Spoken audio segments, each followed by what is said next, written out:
from Southern Maryland's weather leader. This is a JB Weather Alert.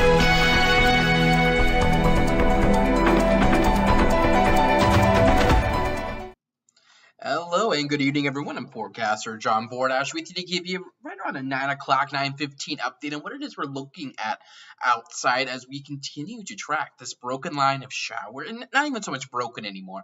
It's kind of congealed a little bit of showers and thunderstorms working through the region as we progress through the evening, continuing to bring areas of heavy rain, gusty winds, a little bit of hail, and that threat of lightning. So been a very active evening, quite the way to come back from vacation, coming right back here into severe weather, and not even so much severe weather. We haven't seen any severe warnings across our region yet today.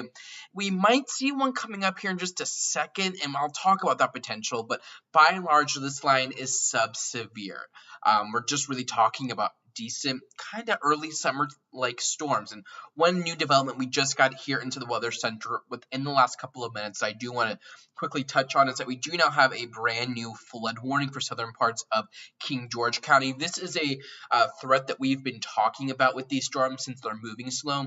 And while this flood warning right now is for parts of King George County, it's really going to be possible across the region, looking at some ponding and maybe even a little bit of flash flooding on some of our roadways. So let's go over this. Let's get back into the radar and go over what it is I'm seeing. So this flood warning is in effect till 3:15 a.m. for this highlighted part of King George County, southern parts of King George County.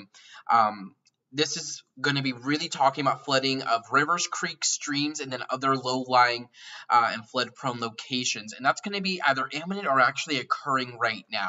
At 9:06, Doppler radar indicated heavy rain due to thunderstorms. Flooding is ongoing or expected to begin shortly in the warned area. Between 1 to 2.5 inches of rain has already fallen in this region, and additional rainfall amounts of 1/2 inch to 1 inch are going to be possible in the warned area. So some of the locations that are going to experience flooding include, but are not limited to, King George, Virginia, Jersey, Virginia, Shiloh, Doge, Rollins Fork, and Lambs Creek. So turn around, don't drown when encountering flooded roadways. Most deaths occur in vehicles when we talk about flooding. So that's going to be something we're talking about with these storms. Not so much severe. We're not talking about high severe potential with this. Granted, we are still looking at some heavy rain, some of those gusty winds. If we actually put this, let's take this back and put this into motion here over the last hour, you can see as these storms moved in, we were getting up near 400 strikes of lightning. These storms were pretty strong right around 8 o'clock. The sun has since set, though, which has allowed the peak heating of the day. All that humidity, it's still a little bit out there, but the peak heating of the day has been removed, which is helping to weaken these storms. That's limiting and diminishing the storm energy in the atmosphere, which has allowed these storms to come down in their severity a little bit. They're still pretty strong, and you can see that here by the number of strikes of lightning. If you look up there in the corner, 836, we're talking 415 strikes of lightning. Right now, we're down to about 139. Now, with that, the worst of this right now is moving through northern parts of St. Mary's County. This is Mechanicsville, Morganza, Loveville, Clemens, Chaptico, up in this region, about to enter here into Leonardtown. And if we take a look at some of the winds we're looking at with this, and this is probably what is keeping these storms a little bit stronger, what's keeping my attention turned to them. Doppler radar right now is indicating winds gusting upwards of 35 to 50 miles an hour, especially here just south of Loveville, getting towards Leonardtown. And that's going to eventually push its way here as these storms move almost due east here into White Sands, Lesby, the Chesapeake Ranch Estate, Solomons, Hollywood, California, just north of Lexington Park there. And this is a look at our velocity mode here on the radar. So radar can do several things. It can show us where it's raining, where it's not. It can also measure the winds, and it can show us where winds are and what direction they're moving and how strong they are. These areas here shaded in red, those are winds moving away from the radar. And where you get the brightest colors here, this would be the strongest winds. And we can really see that brightness of color here moving through the Loveville area. And that actually coincides very well with where we're looking at the most amount of lightning with this. And we also have a decent amount of lightning still lingering in Huntingtown, Prince Frederick, Willow, Stairs Beach, Port Republic as this pushes on through, looking at lingering areas of rain back towards La Plata. Now, behind that, a lot of what you're seeing back here, this entire green blob, this is not all rain. Granted, where you get some of these yellows, it is. This is what we call ground clutter, as we have cooler-ish air trying to work into the region. It shows up a little bit on radar. If we try to take this to a higher tilt, I want to see if we can't just get rid of some of that to show you really what's... This kind of gives you an idea of what's actually rain. Radar has different modes in the degree in which it looks up into the clouds, and we know the Earth curve, so that allows us to see kind of at different levels what's actually happening. And the higher up you go in the atmosphere, to a certain degree, that's typically going to give you a better representation of what's actually rain. So this moving through our region is rain. We have a couple of additional scattered storms back to the west. Those may try to move through here over the next few hours. I wouldn't expect that though. It's really going to be this kind of conglomerate of showers and storms moving through. That's going to be really what we're watching here. Now, I do think we're going to have some issues looking at the lunar eclipse this evening. We've been talking about that throughout the day. The areas that are going to be the most likely impacted of seeing that are going to be south and east of Prince Frederick. Now, you might be able to get the rain out of areas like Prince Frederick, Mechanicsville, Loveville, and St. Leonard before 11:29 when the totality starts. However, you're probably still going to be lingering with some of those clouds. And then our far southeastern zones here, St. Inigo, Scotland, Lewis, Seta, Heathsville, you're probably sticking around with some rain a little bit as you enter into totality. Now, we're looking at that peak viewing window for the lunar eclipse, 11:29 to 12:53. So maybe towards the tail end of that, you're able to get a look at some of the lunar eclipse. And it's really going to be our northwestern zones where the rain started first. That's going to be the spot where you're able to see the most out of this lunar eclipse. And you can see how this has just slowly moved here to the south and east. And I do want to take a look at those rainfall estimates here. Is this... There we go. This tends to lag a little bit, but this is a look at radar estimated rainfall totals. So these areas shaded in green, that's generally less than half an inch. Blue is 1 to 2 inches. Purple is 2 to 3 inches. And some of these reds represent up over 3 inches of rain. So our Doppler radar here is indicating just off the Fairview Beach in parts of King George County, 3.5, upwards of 3.5 inches of rain getting on over towards King George. But we're even looking at this in parts of Charles County as well. So this could potentially prompt a flood warning for parts of Hughesville, La Plata, Densel, Charlotte Hall. We're talking rainfall amounts potentially getting up over 2 inches in some of these locations down here towards Mechanicsville as well. And that's going to eventually translate here into parts of Huntingtown, Prince Frederick, as these lines of storms continue to just slowly move through. Can I animate how this has unfolded here? Let that load through a little bit. But you can see how we've just kind of gradually added these rainfall totals and how this is built up here over the last little bit. And that's going to continue to be the case. So spots down here in southern Calvert and southern St. Mary's County will likely be able to get in on some of this activity. So I do see Shelby asking, when is this going to start to wrap up? So, and you are asking Country Lakes. It's funny, when we get into like July and August when severe weather coverage becomes almost a daily thing, I have a pretty good idea where places are on the map, like really good. After the winter, where we're talking more large scale, coming back into severe weather season, I couldn't tell you where Country Lakes is. I think that's northern St. Mary's County. Let me know if I'm wrong. But it just generally speaking in terms of timing, the worst of the weather is already pushed out of Prince Frederick, Hughesville, and Newport, points north and east. Still raining, but the worst is to your south and east. The worst right now is pushing through southern Calvert and St. Mary's counties, and that's going to continue to be the case here over the next hour. So I would expect clearing north and west of Prince Frederick and Mechanicsville over the next hour and a half. I think by about 11:30 you should be clear in time for the lunar eclipse. South and east of there, you're probably not clearing things out until about 12, maybe as late as 1, 8 for some of our most southeastern zones like Ridge, maybe as late as 1:30, 2 o'clock. Yeah, I think that's kind of what we're talking about. Yeah, Country Lakes is in Mechanicsville. Okay, I couldn't remember if it was Mechanicsville or Golden Beach. Everything up there, to me at least, it's just kind of one area. I've very rarely have I been in northern St. Mary's County, so everything up there just kind of blends together. But Country Lakes is up in Mechanicsville. You kind of have the triad there: Mechanicsville, Charlotte Hall, and Golden Beach. But yeah, so the worst has actually pushed through your region there in Mechanicsville. That's pushing to the south and east. You're probably going to be lingering with the rain, though, here for the next, let's just call it hour and a half, 2 hours. If we can get some drier air to work in here a little bit quicker, then we could see some clearing quicker than that. And actually, if we switch radar sources here, let me bring you on over here. This is our version of radar that tends to do a little bit better kind of deciphering what's going on and what's actually hitting the ground. Outside of what we have moving through the region right now, there isn't much behind it. So you're already looking at clearing up towards DC and Clinton and back on over towards Indian Head. So we will eventually see some clearing, but looks like we even have a flood report over here towards King George. Roads closer to high water and flooding near the intersection of Kings Highway and Grover Drive. So that just kind of speaks to that heavy rain we have falling with these storms as the brunt of this pushes on through.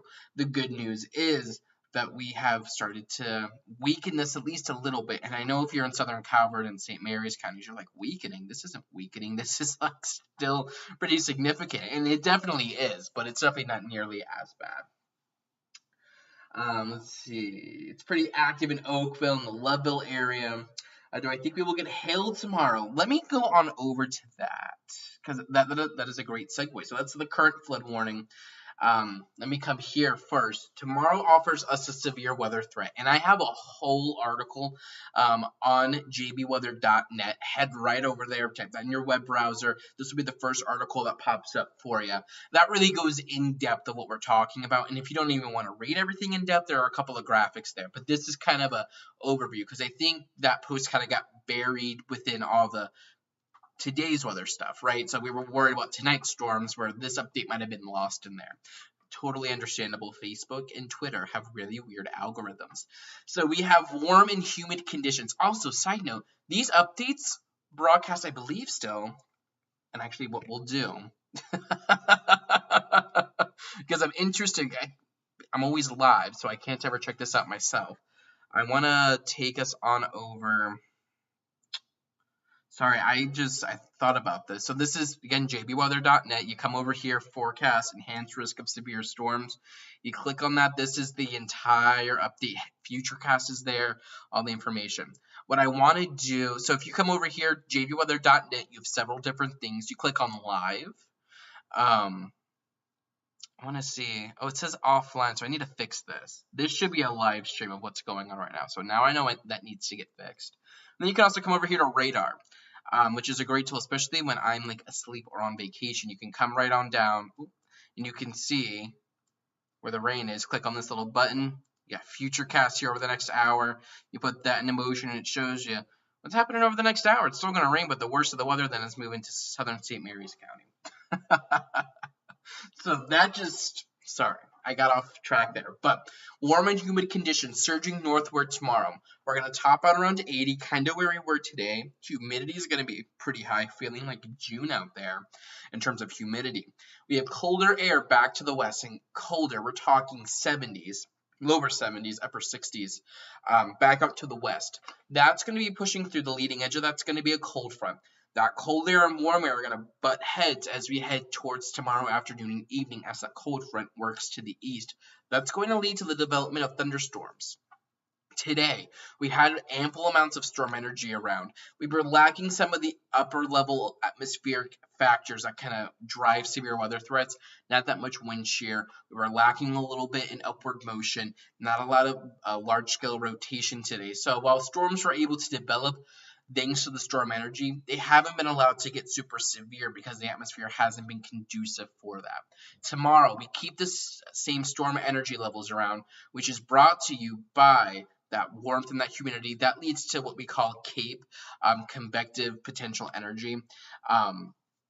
That's going to be around tomorrow afternoon, but we're also then going to be adding in a little bit of wind shear, upward motion, large scale rotation, and that's going to allow for these storms to have a lot more potential to tap into stuff. The severe risk tomorrow extends from New York State through Pennsylvania, through Maryland, into Virginia.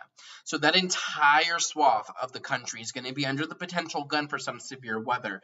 Our region is under this enhanced risk here shaded in orange. That's a level 3. We only get this level of a risk about a handful of times a year. The next level up would be level 4. We have not had a level 4 issued here in, I want to say this year marks 10 years.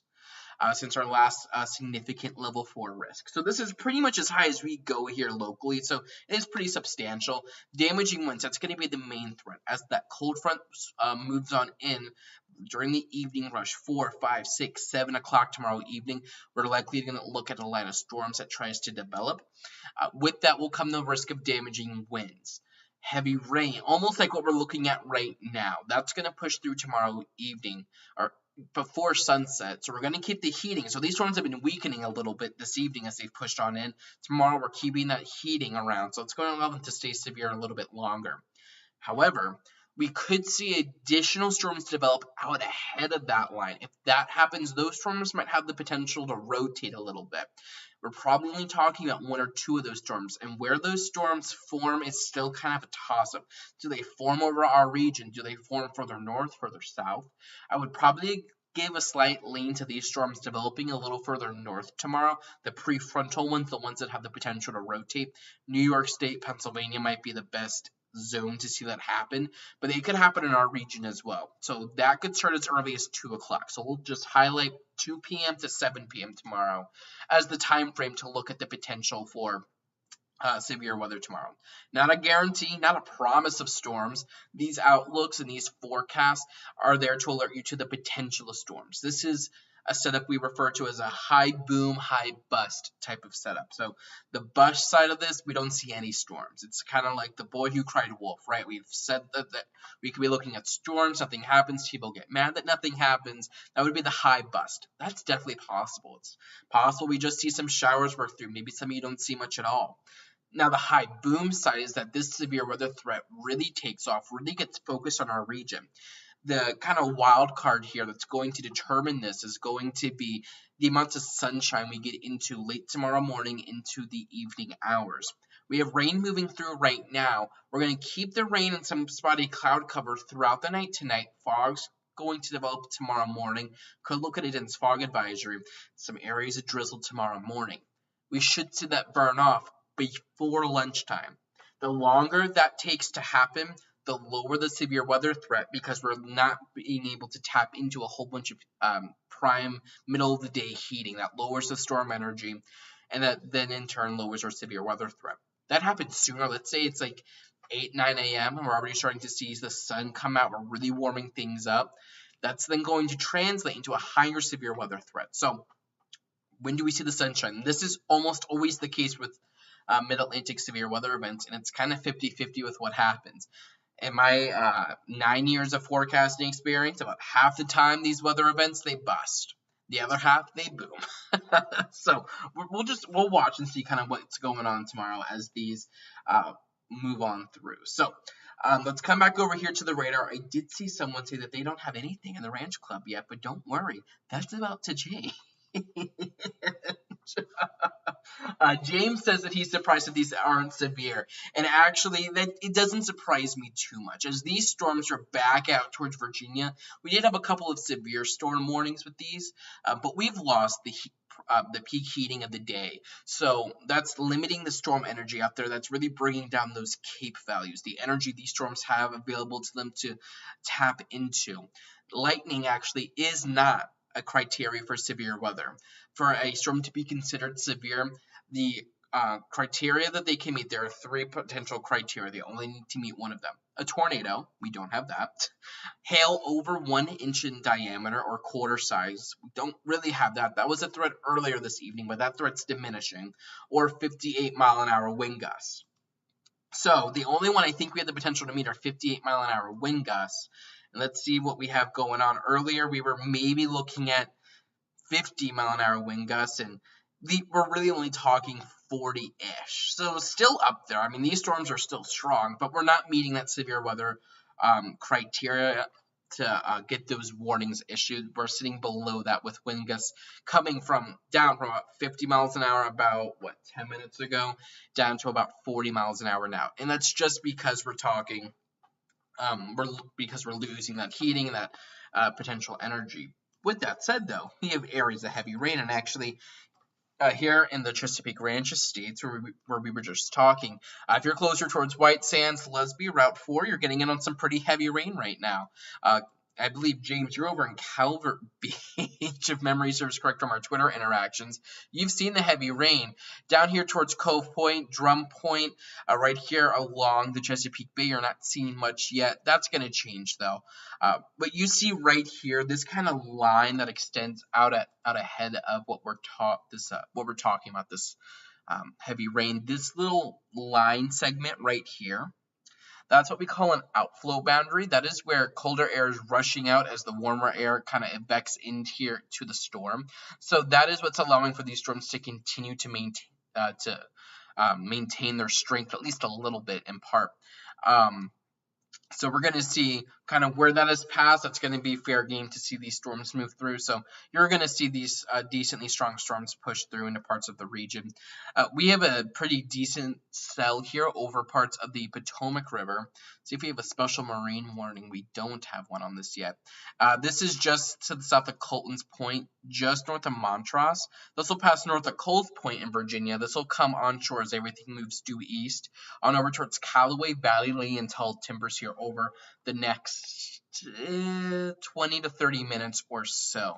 But everything is moving almost due east right now. And if we bring this back towards our looping radar, let's take this over the last hour and a half, you can see how this line, when we were starting, pretty strong, had some decent organization, but as we've lost the heating of the day, we've kind of lost some of the structure of these storms. They've kind of congealed together a little bit, and they're not as strong.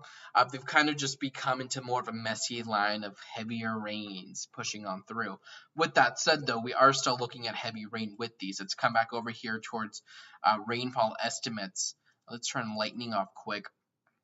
And we've seen, again, where you get these blues, that's 1 to 2 inches, purples 2 to 3, reds up over 3 inches. We're looking up over 2 inches of rain, 3 inches of rain in parts of George County, and 1 to 2 inches plus in parts of Charles, northern St. Mary's, and northern Calvert County, where the worst of these storms were.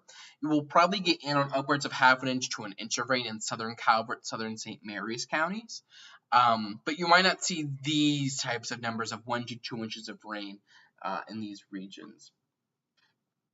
Vicky's saying nothing yet at Pax River, and Lenore says it is storming on over towards Currate, which is the Ranch Club, and Kimberly saying it's just started on over towards Cove Point. So Vicky, you will be getting in on the storms here in just a moment. Pax River, yeah, you're not seeing much, but it is not far off. Just now passing the Route 4 235 interchange here, getting ready to move here onto the base. And where you see this line again, what we were pointing out, it shows up as rain. It really isn't rain, it's just gustier winds with the outflow boundary. And if we take a look back at those wind gusts, yeah, we're still only measuring upwards at most 40 miles an hour. So no real concerns of severe weather. I'm not really too concerned about that threat of rotation this evening. The severe threat is pretty low. I don't even think we're under an organized threat of severe weather from the Storm Prediction Center this evening, just under a general risk of thunderstorms, which seems pretty appropriate.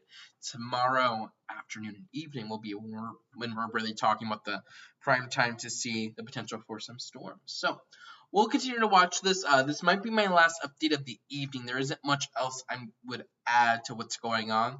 The only addition might be if we get any warnings in here, which I don't think is likely. So just stay weather aware. We will see clearing after midnight. Northwestern zones should begin to clear things out here over the next 2 hours or so, hopefully in time for the lunar eclipse. But southeastern zones, we're probably not clearing rain out of here till about midnight, maybe a little bit after that. And the clouds probably won't get out of here till about 12:30, 1 o'clock in the morning. But stay weather aware. I'll be with you throughout still be around throughout the evening. Continuing just to watch what's going on radar. If we need another update, I'll be back here with you. And then I'll be with you tomorrow morning. And then throughout the day tomorrow, this is a bonus in having the semester going on. I'll be with you throughout the day tomorrow to give you updates on what's going on. So stay weather aware. Let me come back over here to the comments quick. Susie, thunder, lightning, and wind on Great Mills Road. Lots of thunder in Hollywood. An idea how long the lightning will continue. Eva, so you have the worst of the storms. Let me turn the lightning back on. Lightning is going to be the most prominent with the leading edge of this. So the leading edge of this should clear our region in about an hour or so. Now, depending on where you are, let's say you're up here towards Mechanicsville, you're still hearing some thunder. The lightning, though, is mainly to your south and east. So you should be good in about 15, 20 minutes. South and east of there, though, let's say you're in Lexington Park or Valley Lee or down towards Dameron, St. Indigos. The lightning is going to be a factor probably over the next hour, maybe hour and 15 minutes. So you might have to wait till about 11 o'clock to get a shower, and if you're waiting for the lightning to finish up. But that's everything I have for you right now. Stay safe, stay weather aware, and I'll continue to keep you updated across our social media platforms. So have a nice and safe one, and keep it tuned right here to JB Weather for the latest information. Check the forecast anytime online at jbweather.net.